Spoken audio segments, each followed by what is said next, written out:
12ನೇ BRICS ಸಂವಹನ ಸಚಿವರ ಸಭೆ ಇಂದು ಪುಣೆಯಲ್ಲಿ ಆರಂಭವಾಗಿದ್ದು, ಕೇಂದ್ರ ಸಂವಹನ ಸಚಿವ ಜ್ಯೋತಿರಾದಿತ್ಯ ಸಿಂಧ್ಯಾ ಅಧ್ಯಕ್ಷತೆ ವಹಿಸಿದ್ದಾರೆ. ಸದೃಢತೆ, ನಾವೀನ್ಯತೆ, ಸಹಕಾರ ಮತ್ತು ಸುಸ್ಥಿರತೆಗಾಗಿ ನಿರ್ಮಾಣ ಎಂಬುದು ಸಭೆಯ ಘೋಷವಾಕ್ಯವಾಗಿದೆ. ಈ ಘೋಷವಾಕ್ಯವು ಎಲ್ಲರನ್ನೂ ಒಳಗೊಂಡ ಸುರಕ್ಷಿತ ಮತ್ತು ಸುಸ್ಥಿರ ಡಿಜಿಟಲ್ ಅಭಿವೃದ್ಧಿಯನ್ನು ಉತ್ತೇಜಿಸುವ ಮತ್ತು ಬ್ರಿಕ್ಸ್ ದೇಶಗಳ ನಡುವೆ ತಂತ್ರಜ್ಞಾನ ಸಹಕಾರವನ್ನು ಬಲಪಡಿಸುವ ಭಾರತದ ಬದ್ಧತೆಯನ್ನು ಒತ್ತಿ ಹೇಳುತ್ತದೆ. ಈ ಸಭೆಯು ಭಾರತದ ಬ್ರಿಕ್ಸ್ ಅಧ್ಯಕ್ಷತೆಯಲ್ಲಿ ಮತ್ತೊಂದು ಮಹತ್ವದ ಮೈಲುಗಲ್ಲಾಗಿದೆ. ಇದು ಡಿಜಿಟಲ್ ಕ್ಷೇತ್ರದಲ್ಲಿ ಬಲವಾದ ಪಾಲುದಾರಿಕೆಯನ್ನು ನಿರ್ಮಿಸುವ ಭಾರತದ ಬದ್ಧತೆಯನ್ನು ಪ್ರತಿಬಿಂಬಿಸುತ್ತದೆ.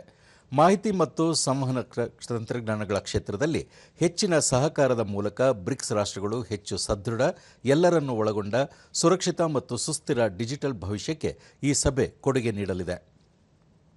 ಸಭೆಯಲ್ಲಿ ಮಾಹಿತಿ ಮತ್ತು ಸಂವಹನ ತಂತ್ರಜ್ಞಾನಗಳು, ಡಿಜಿಟಲ್ ರೂಪಾಂತರ, ನಾವೀನ್ಯತೆ ಮತ್ತು ಸ್ಥಿತಿಸ್ಥಾಪಕ ಡಿಜಿಟಲ್ ಮೂಲಸೌಕರ್ಯದಲ್ಲಿ ಸಹಕಾರವನ್ನು ಬಲಪಡಿಸುವ ಕುರಿತು ಚರ್ಚಿಸಲಾಗುತ್ತಿದೆ. ಬ್ರಿಕ್ಸ್ ಸದಸ್ಯ ರಾಷ್ಟ್ರಗಳು ಉದಯೋನ್ಮುಖ ತಂತ್ರಜ್ಞಾನಗಳು, ಡಿಜಿಟಲ್ ಸಾರ್ವಜನಿಕ ಮೂಲಸೌಕರ್ಯ, ಭವಿಷ್ಯದ ನೆಟ್ವರ್ಕ್ಗಳು, ಸೈಬರ್ ಭದ್ರತೆ, ಸಾಮರ್ಥ್ಯ ವೃದ್ಧಿ ಮತ್ತು ಅಂತರ್ಗತ ಡಿಜಿಟಲ್ ಸಂಪರ್ಕದ ಕುರಿತು ಅಭಿಪ್ರಾಯಗಳನ್ನು ಇಂದಿನ ಸಭೆಯಲ್ಲಿ ವಿನಿಮಯ ಮಾಡಿಕೊಳ್ಳುವ ಸಾಧ್ಯತೆಯಿದೆ.